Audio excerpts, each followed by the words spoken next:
शादी के दिन मेरी होने वाली पत्नी की मौसी ने आत्महत्या कर ली। मरने से पहले उन्होंने एक वसीयत छोड़ी, अपनी सारी संपत्ति मुझे देते हुए। बदले में कुछ नहीं मांगा। जब उनका सामान समेटा जा रहा था तो लोगों को एक डायरी मिली, मेरे लिए प्यार के शब्दों से भरी हुई। जो तुम्हें खुशी दे सकता है वो मैं नहीं हूं, तो कम से कम मैं तुम्हें जिंदगी भर खाने पीने की चिंता से मुक्त कर दूंगी। तब जाकर मुझे पता चला उन्होंने पूरी जिंदगी शादी क्यों नहीं की। दरअसल जिसका वो इंतजार कर रही थीं वो मैं था। दूसरा जन्म मिला। सबसे पहला काम माँ बाबा के सामने घुटने टेक दिए। माँ, बाबा, शैन परिवार से शादी के बारे में मैं शैन क्षिंग मो से शादी करना चाहता हूं।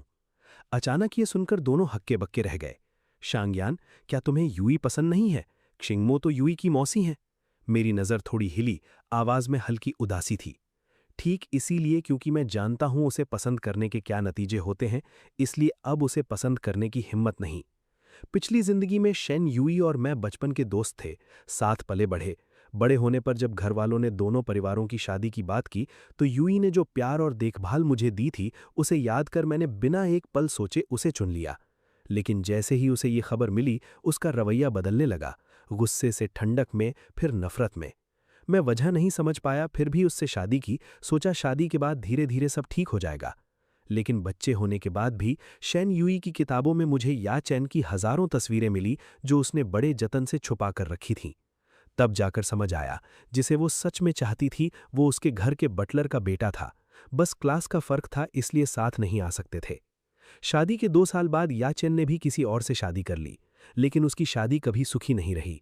इसी दर्द में यूई रोज शराब में डूबी रहती, उसके लिए आंसू बहाती। और जिस दिन याचेन की पत्नी एक कार एक्सीडेंट में मर गई, वो यूई की जिंदगी का सबसे खुशनुमा दिन था। ये सब मैंने अपनी आंखों से देखा। दिल बुरी तरह टूटा, लेकिन खुद को ना देखने का नाटक करता रहा। पूरी ताकत लगाकर अपनी बेटी को पाला।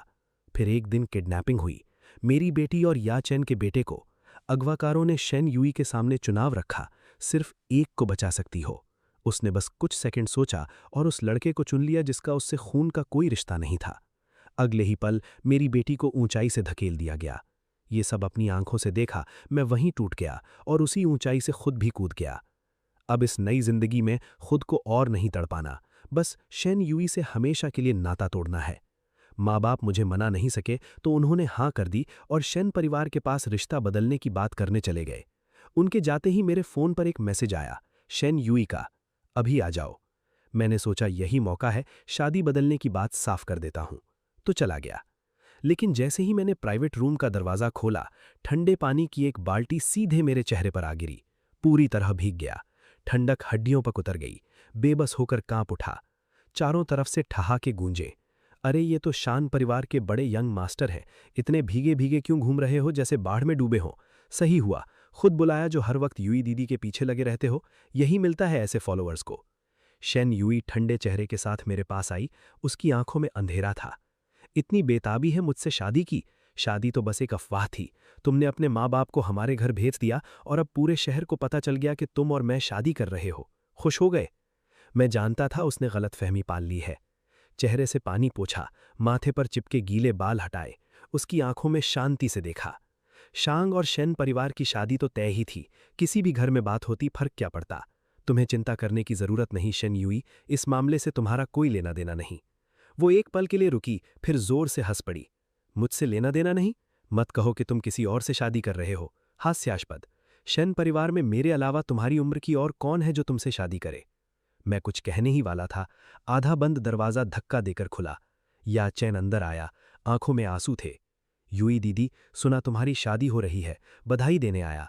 तुम और शांग परिवार के बड़े यंग मास्टर हमेशा खुश रहो, साथ बूढ़े हो जाओ। ये कहकर वो लाल आंखों के साथ बाहर भाग गया, रोने की हल्की आवाज पीछे छोड़ते हुए। या चैन? शेन यूई तुरंत बेचैन हो गई, मुझे रास्ते से धक्का देकर उसके पीछे दौड़ पड़ी। मैं चाय की मेज पर जा गिरा, माथा टकराया, जख्म हो गया, ताज़ा खून बह निकला। प्राइवेट रूम में अभी भी ठहाके और तंज चल रहे थे। जबरदस्ती का प्यार कभी टिकता नहीं। यूई दीदी शादी नहीं करना चाहती तो क्या हुआ? शादी हो भी गई तो दीदी घर नहीं आएंगी और ये बेचारा घर बैठकर रोता रहेगा। इसी मजाक के बीच मेरा फोन बजा। देखा माँ का मैसेज था। शांगयान, क्षिंगमो ने हाँ कर दी, शादी आधे महीने में होगी। माँ बाप हमेशा शांत रहते हैं, लेकिन इस मैसेज में 3 एक्सक्लेमेशन मार्क्स थे। इससे अंदाजा हो गया कि क्षिंग मो का हाँ करना उनके लिए कितनी बड़ी बात थी। मैंने गहरी सांस ली, मुश्किल से उठा, भीड़ को जो ये तमाशा देख रही थी पहले से कहीं ज्यादा दृढ़ नजरों से देखा। शादी के बाद खुश रहूंगा या नहीं ये तुम्हारी चिंता नहीं, और शेन युई से भी इसका कोई लेना देना नहीं। उससे कह देना आधे महीने में मेरी शादी है और दुल्हन वो बिल्कुल नहीं है।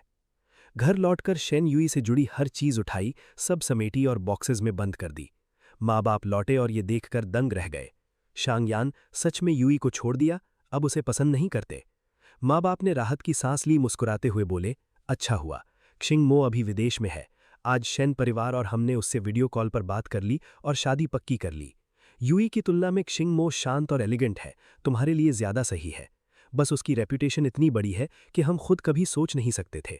हमें नहीं लगा वो मानेगी, लेकिन उसने इतनी जल्दी हाँ कर दी। मेरी आंखें भर आईं।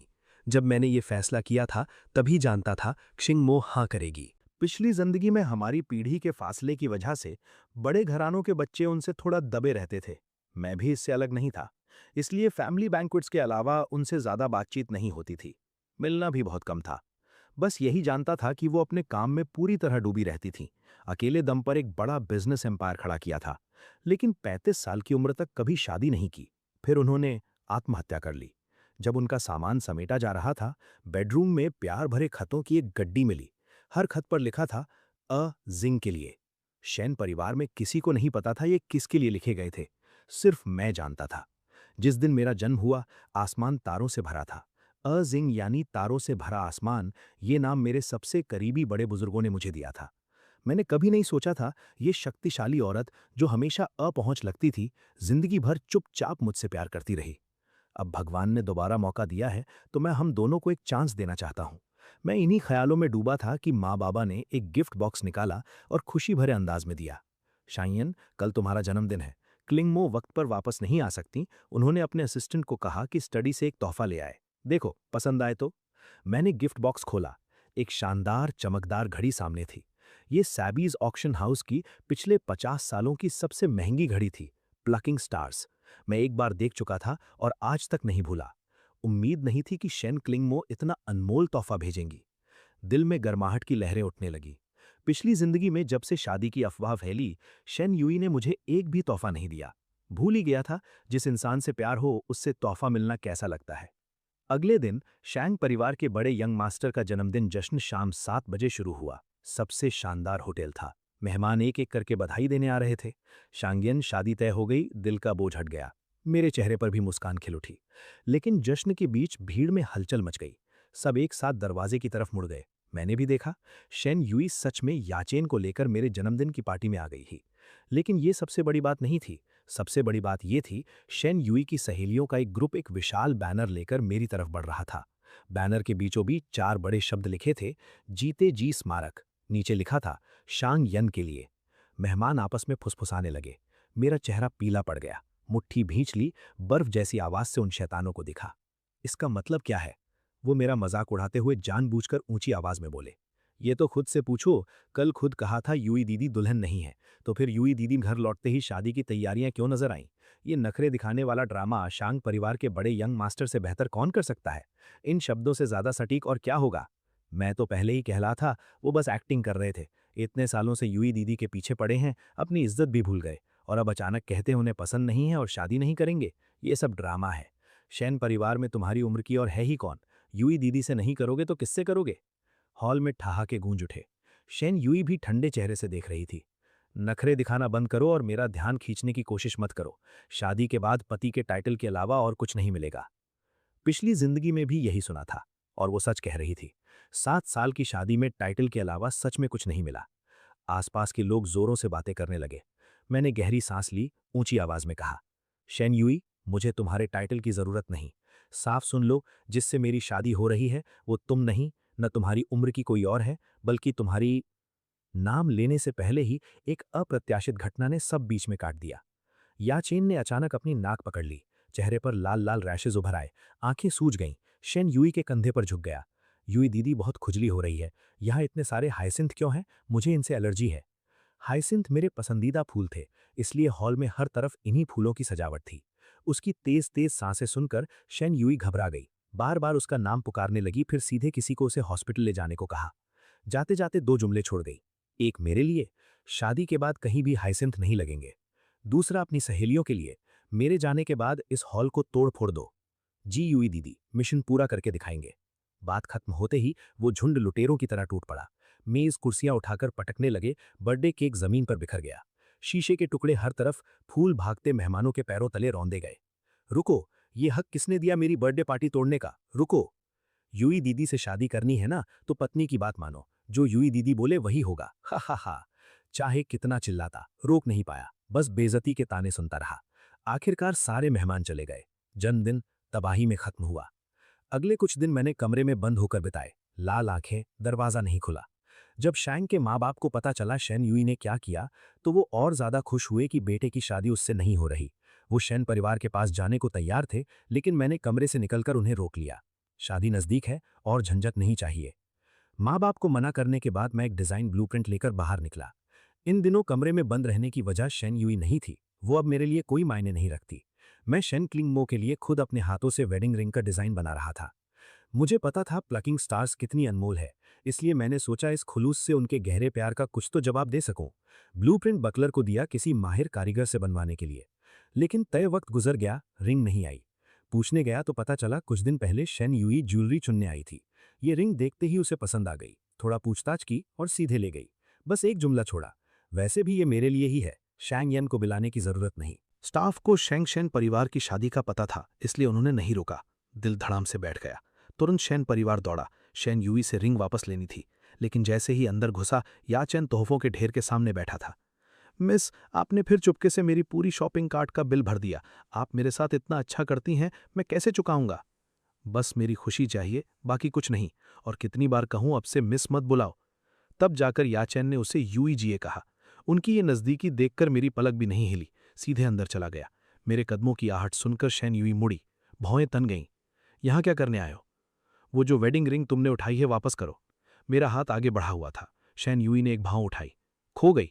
मेरी नज़र जम गई। आवाज में थोड़ी सख्ती आई। मतलब? शेन यूई बहाना सोच ही रही थी, तभी जमीन पर बैठा याचेन धीरे से बोला, मिस्टर शैंग, मैंने इंटरनेट पर देखा था कि वेडिंग रिंग पैकेजेस खोलने के लिए बहुत काम आती है, तो मैंने कुछ 100 पैकेजेस खोलने के लिए इस्तेमाल कर ली। अब रिंग पर काफ़ी खरोचे हैं, क्या अभी भी चाहिए? उसने हथेली खोली। बुरी तरह खरोची हुई रिंग सामने थी। शेन यूई ने मेरी वेडिंग रिंग याचेन को पैकेजेस खोलने के लिए दे दी। दिल में भड़की आग पूरे बदन में फैल गई। लाल आंखों से दोनों को घूरा। बिना इजाजत मेरी चीज उठाने का हक किसने दिया? याचेन, इसे इस तरह रोंदने का हक किसने दिया? तुम दोनों को रिस्पेक्ट लव्स की तमीज नहीं। शेन यूई मेरी इस हरकत से झल्ला गई। ये रिंग मैंने ही दी थी तुम्हें, यहां हंगामा किस बात का? वैसे भी मैंने सोचा है सिर्फ रजिस्टर करेंगे, शादी नहीं होगी, तो वेडिंग रिंग डिजाइन करने की जरूरत ही क्या थी? मेहनत बर्बाद। मुट्ठी भींच ली।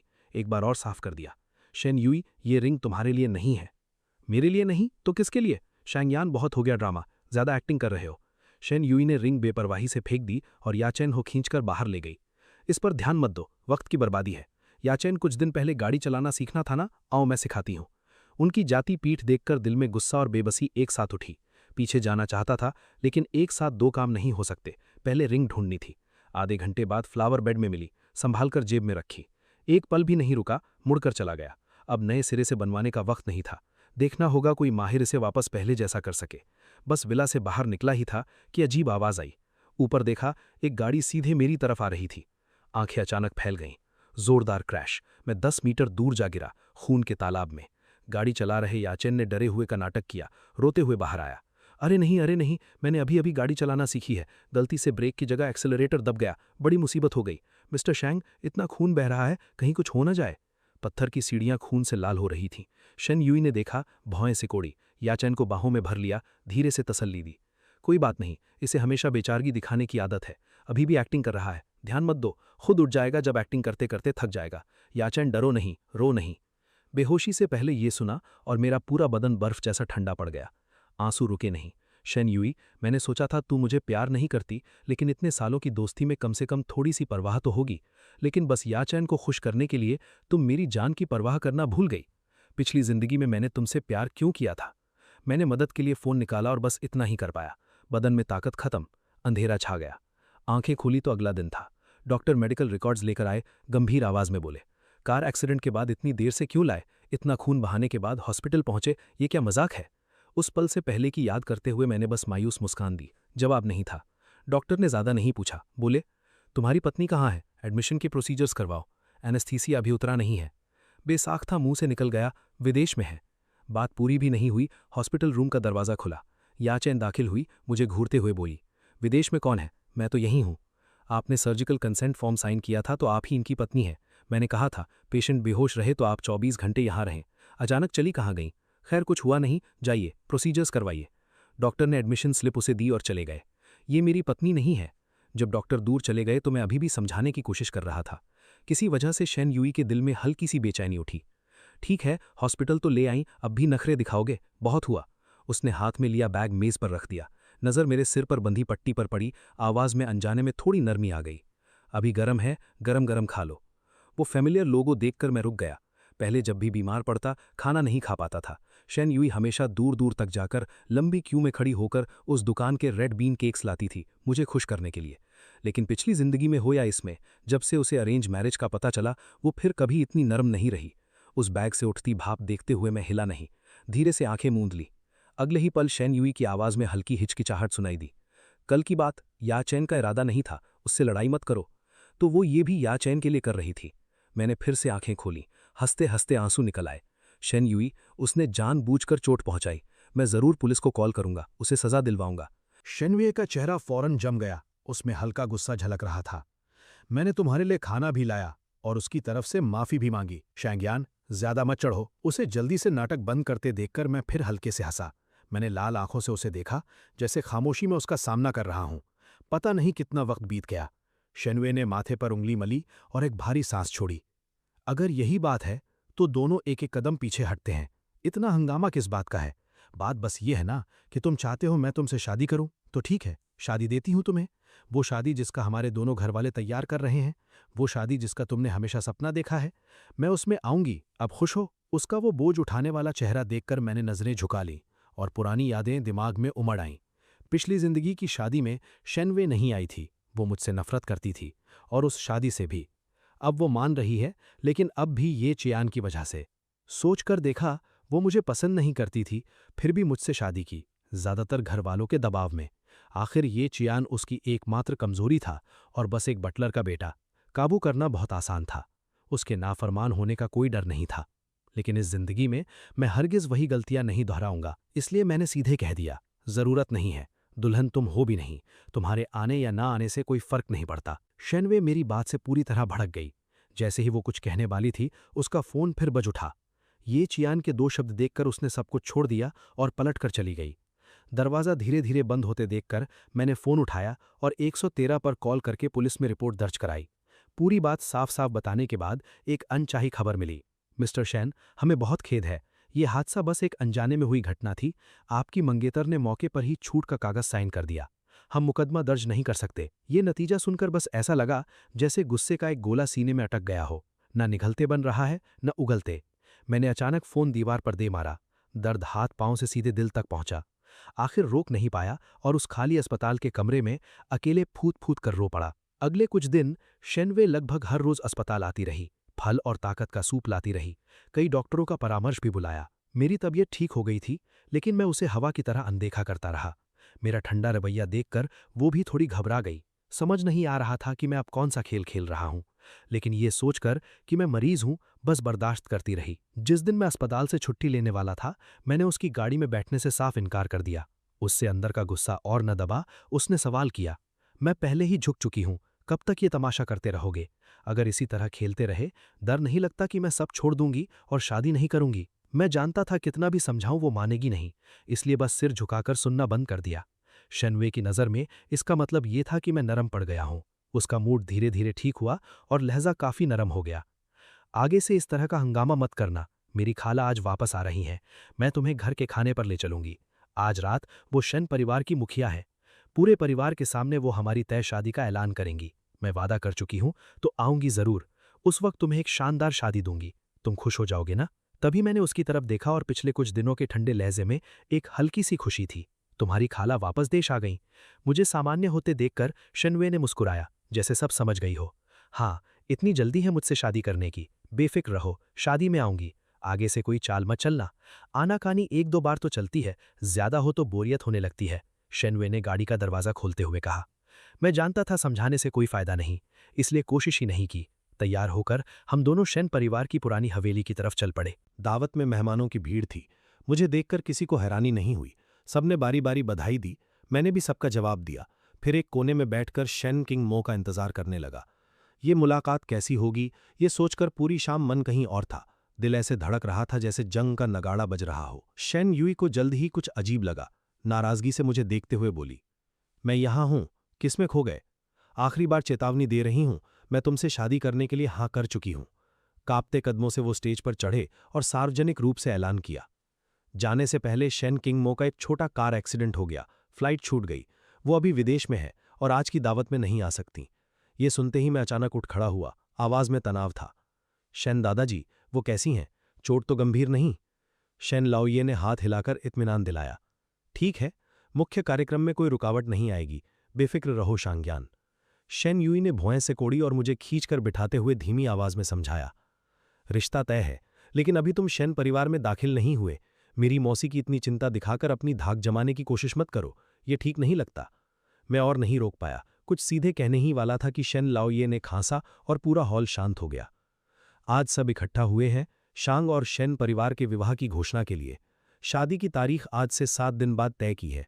जगह होगी नानपिंग विला।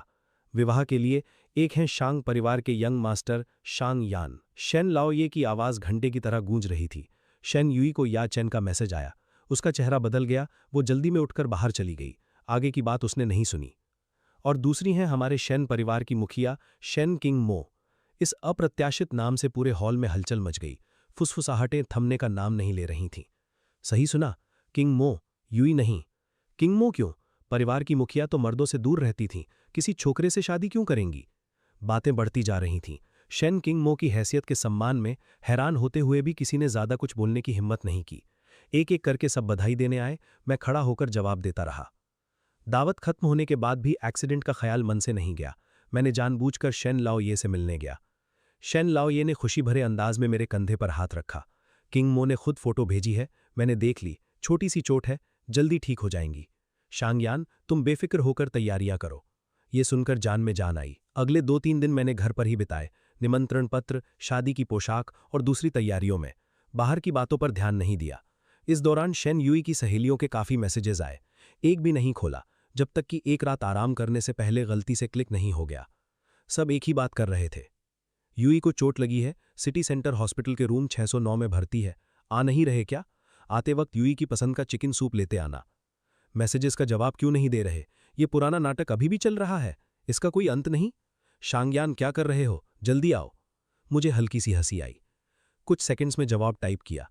शेन युई के एक्सीडेंट में नर्सेज हैं, तुम लोग हो, या चैन भी है, इससे मेरा क्या लेना देना? मैसेज भेजकर मोमेंट्स खोला। शेन युई की हॉस्पिटल सेल्फीज भरी पड़ी थीं। याद में वो लगभग कभी मोमेंट्स अपडेट नहीं करती थीं। देखकर थोड़ी हैरानी हुई, लेकिन ज्यादा सोचा नहीं। एक नजर डाली और बाहर निकल गया। शांग परिवार के नौकरों से शेन किंग मो के बारे में काफी कुछ पूछा। पता चला उन्हें मछली खाना पसंद है। अगले दिन सीधे घर के मछली तालाब पर गया कुछ मछलियां पकड़ने, ताकि बाद में उनके लिए खाना पकाने की प्रैक्टिस कर सकूं। एक पसंदीदा मछली उठाकर मुड़ा तो याचैन को देखा, जो कब से आ गया था, मेरी तरफ चला आ रहा था। याचैन ने उंगलियां मरोड़ते हुए बेहद मासूम चेहरा बनाकर कहा, मिस्टर शांग, क्या आपने मुझे बचाने के लिए किसी से लड़े थे और हाथ में चोट लग गई, इसीलिए नाराज हैं?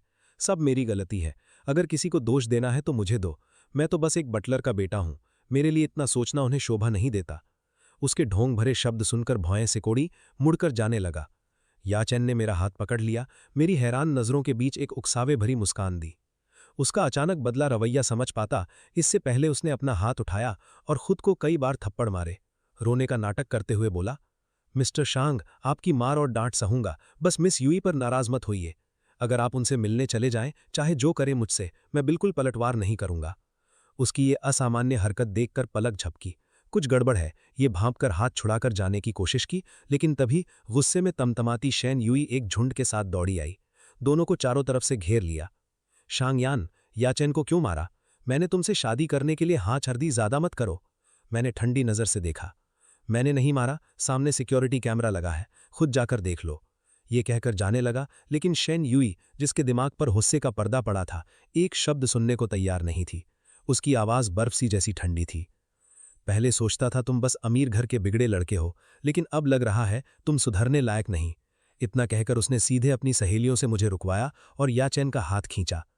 याचेन, मैं तुम्हें तकलीफ नहीं उठाने दूंगी, इसे वापस मार।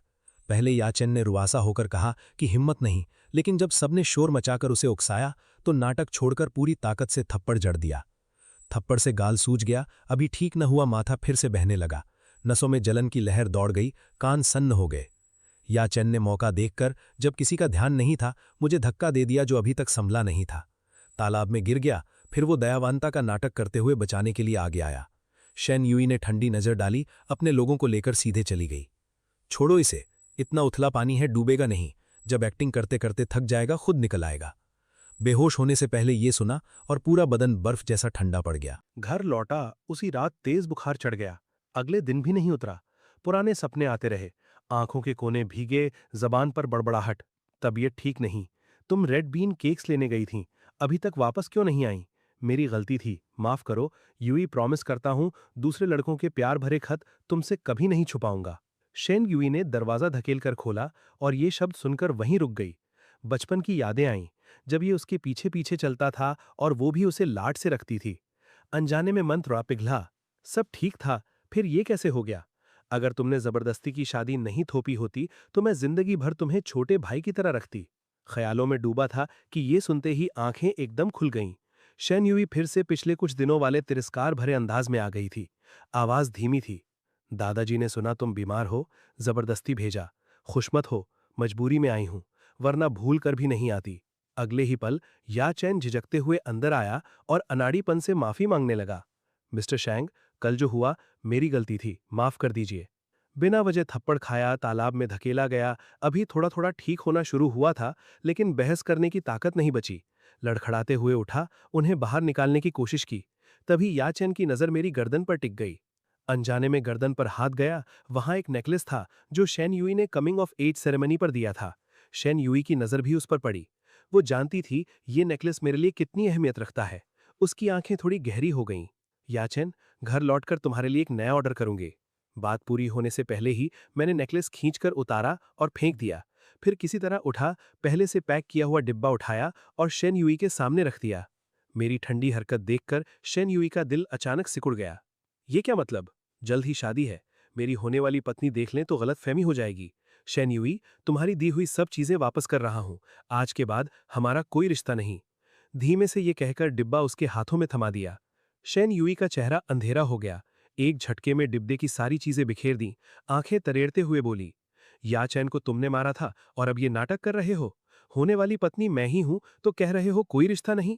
शादी के दिन देखते हैं ये नाटक कितना टिकता है। ये कहकर याचेन को खींचकर चली गई। बिखरी हुई चीजें देखकर हल्की हंसी आई। धीरे से नौकर को बुलाया। ये सब कूड़े में फेंक दो। शादी से एक दिन पहले एक मैसेज आया, बस एक लाइन, वापस आ गई, कल मिलते हैं। कोई सिग्नेचर नहीं था, कोई नाम नहीं था, लेकिन मैं जानता था ये शेन किंग मो का था। डोलता हुआ मन एकदम थम गया। उस रात असाधारण रूप से अच्छी नींद आई। अगले दिन सुबह 10 बजे शेन परिवार की बारात शैंग परिवार की हवेली पहुंची। पीछे कैमरास भी थे। इस अमीर घराने की शादी का लाइव ब्रॉडकास्ट होने वाला था। शेन यूई ने गाड़ी का दरवाजा खोला और ऊपर आई। सफेद सूट में शांग यान को देखकर उसकी आंखों में एक पल के लिए हैरानी उभरी। न जाने क्यों ये दृश्य अजीब तरह से जाना पहचाना लग रहा था। थोड़ी देर ठिठकी, तब पास खड़े ने याद दिलाया, तब जाकर हाथ बढ़ाया। लेकिन मैंने नहीं लिया, बस शांत नजरों से देखा। आवाज में बेरुखी थी, शेन यूई, तुम गलत जगह आ गई हो, मेहमानों की सीट पर जाओ। शेन यूई का चेहरा तुरंत उतर गया। फिर से शुरू हो गए? जानते नहीं आज की शादी पूरी तरह लाइव हो रही है? दोनों परिवारों की इज्जत मिट्टी में मिलाओगे? मैंने और जवाब नहीं दिया, अकेले नीचे उतर गया। शेन यूई का खाली हाथ अचानक मुट्ठी बन गया। गहरी सांस ली, जज्बात दबाए और पीछे पीछे आई। वेडिंग कार की पिछली सीट पर बैठने ही वाली थी, फोन बजा। 1 मिनट बाद उसने कार का दरवाजा बंद किया और अंदर मुझे देखते हुए बोली, एक जरूरी काम है, शादी की जगह नहीं जा सकती। दोनों परिवारों के बड़ों को बता देना, शादी रद्द है। उसे लग रहा था ये सुनकर मैं दुखी हो जाऊंगा, शायद आंसू भी आए, लेकिन मैंने बस शांत नजरों से उसे देखा। पहले भी कह चुका हूं, तुम्हारा इस शादी में आना या ना आना कोई फर्क नहीं पड़ता, क्योंकि दुल्हन तुम नहीं हो। शेन यूई के दिल में एक पल के लिए घबराहट उठी, लेकिन फिर भी धीमी आवाज में बोली, मैं कह रही हूं शादी रद्द करो। दुल्हन ही नहीं आई तो पूरे शहर का मजाक बनोगे। इस बार बोलने की जहमत भी नहीं उठाई, सीधे ड्राइवर को चलने का इशारा किया। कॉन्वॉय जल्दी ही वहां से निकल गया। शेन यूई के पास मेरे बारे में सोचने का वक्त नहीं था। सड़क किनारे कैब रोकी और सबर्ब्स के हॉट रिंग रिजॉर्ट की तरफ दौड़ पड़ी। वहां पहुंची तो याचैन एक झुंड दोस्तों के बीच बैठा था। भौहें सिकोड़ी, तुमने कहा था याचैन खतरे में है। दोस्तों का झुंड हंसते हंसते उसे अंदर खींच लाया। बस मजाक था, इसके बिना तुम शादी से भागती नहीं। आज शांग यान कितना हास्यास्पद दिखेगा ये देखना था। शेन यूई का चेहरा पल भर में बदल गया। उसने कंधे पर पड़ा हाथ झटक कर हटाया, जाने के लिए मुड़ी। बेवकूफ याचैन ने उसकी बाह थाम ली। आंखें लाल थीं, आवाज में गिड़गिड़ाहट। यूई, सिर में थोड़ा दर्द है, थोड़ी देर साथ रहो ना। वैसे भी यहां से शादी की जगह इतनी दूर है, अब पहुंच भी नहीं पाओगी। शेन यूई हिचकिचाई, तभी दोस्तों ने लाइव स्ट्रीम खोल दिया। स्क्रीन पर सब कुछ तय कार्यक्रम के हिसाब से चल रहा था। शांग यान को शादी न रोकते देख सबके चेहरे पर मजाक उड़ाने वाली मुस्कान आ गई। अभी भी बाज नहीं आ रहा, दुल्हन के बिना शुरू होगी शादी, बड़ी शर्म की बात होगी। शांग यान को शादी की कितनी जल्दी है, दोनों परिवारों की नाक कटवा रहा है। जब बिगड़ेगा तो देखने लायक होगा। शेन यूई को समझ नहीं आ रहा था दिल में क्या चल रहा है। गुस्से से चेहरा काला पड़ गया। शेन परिवार को कॉल कर सोच ही रही थी कि बगल से एक हैरानी भरी आवाज आई। शादी शुरू हो गई। शेन यूई ने नजर उठाई, स्टेज के बीच में मुझे खड़े देखा। स्पॉटलाइट में अकेले बहुत देर खड़ा रहा, दुल्हन नहीं आई। लाइव स्ट्रीम पर क्वेश्चन मार्क्स और दुल्हन भाग गई जैसे कमेंट्स बाढ़ की तरह आने लगे। कमरे में सब हंसते हंसते लोट-पोट हो रहे थे। शेन यूई का चेहरा बर्फ जैसा ठंडा था, दबे हुए गुस्से के साथ। बेवकूफ।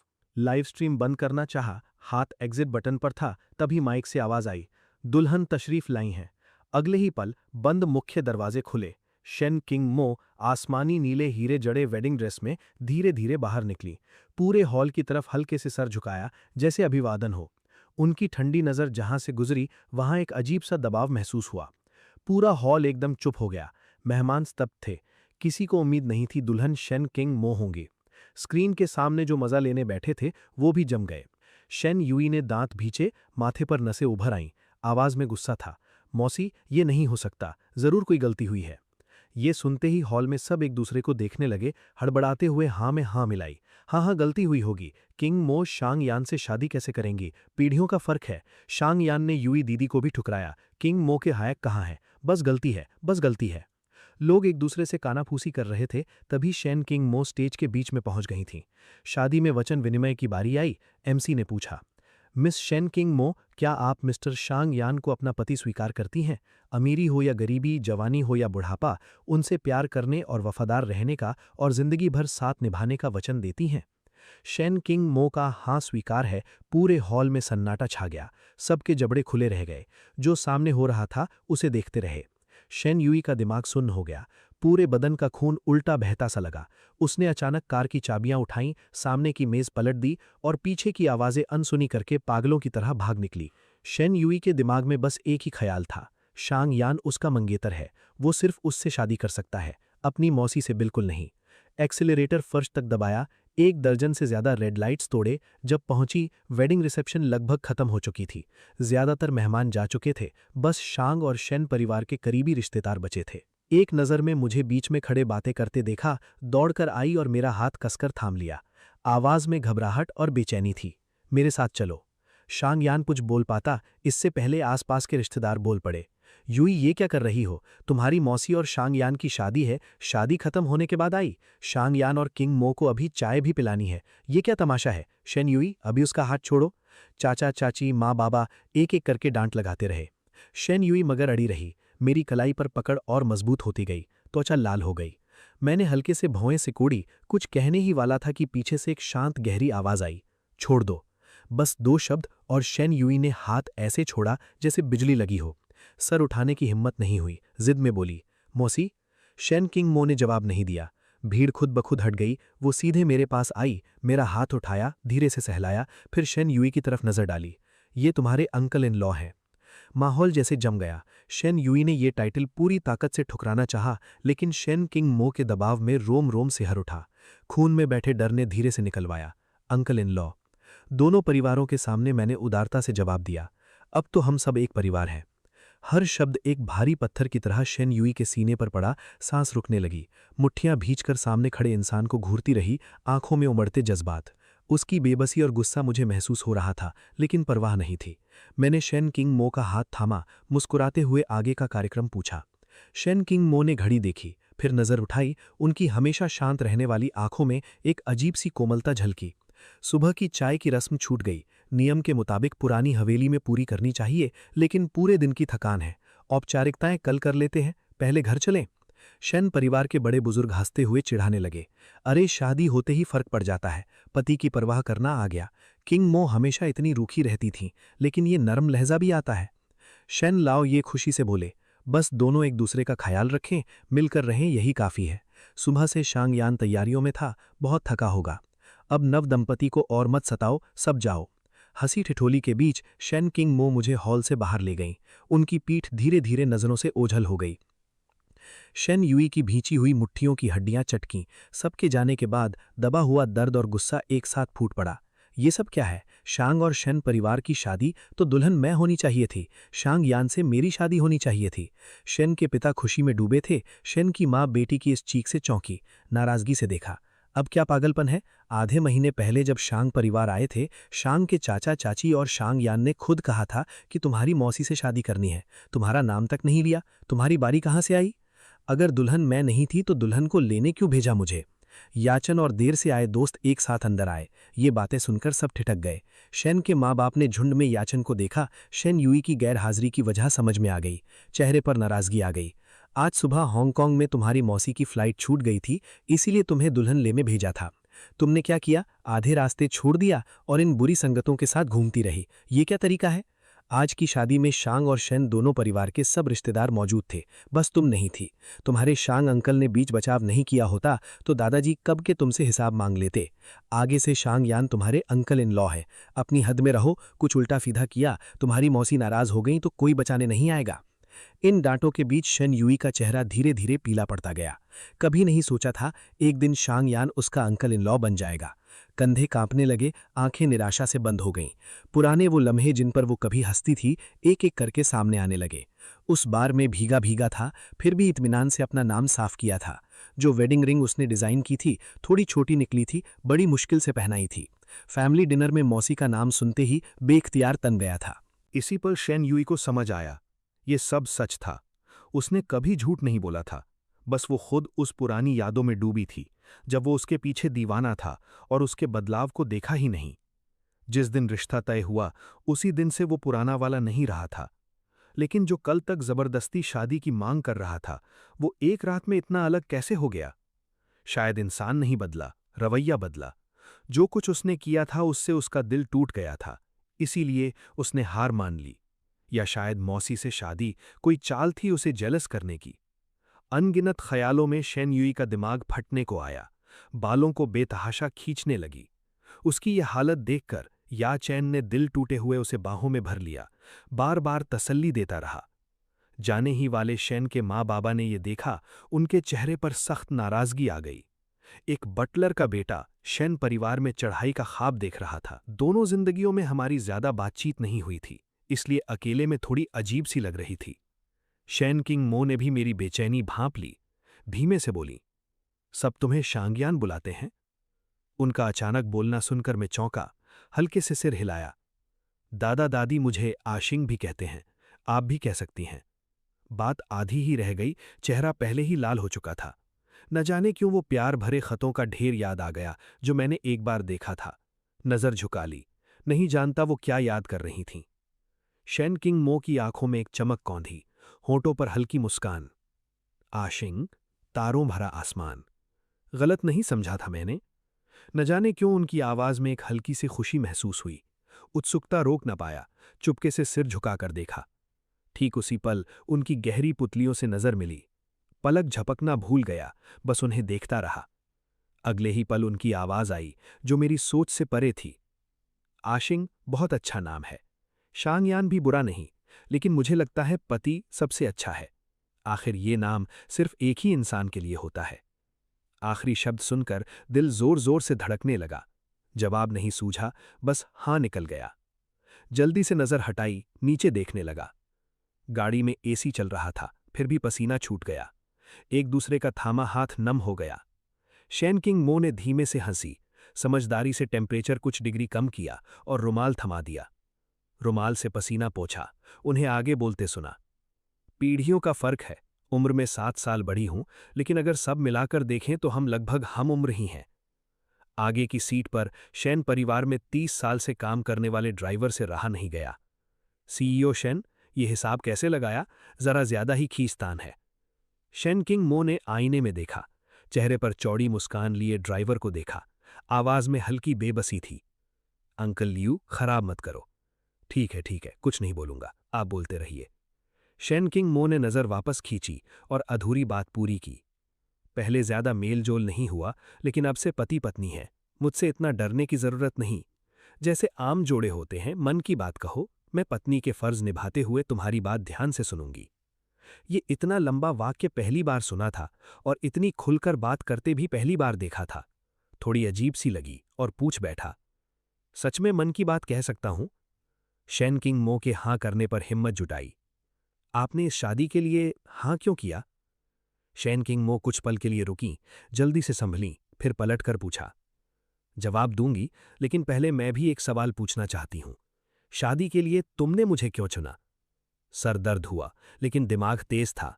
जल्दी से कुछ कारण सोचे। मैं शान परिवार का इकलौता बेटा हूं। आप शैन परिवार की मुखिया हैं। ये बराबरी की शादी है, दोनों मजबूत घरानों का मिलन। उम्र का फर्क भी इतना नहीं, जरूर बहुत कुछ साझा होगा, साथ रहना आसान होगा। आप इतनी काबिल हैं तो पहले आपसे ही पूछा, अगर आप हां करती तो मैं सच में बहुत भाग्यशाली नहीं होता क्या?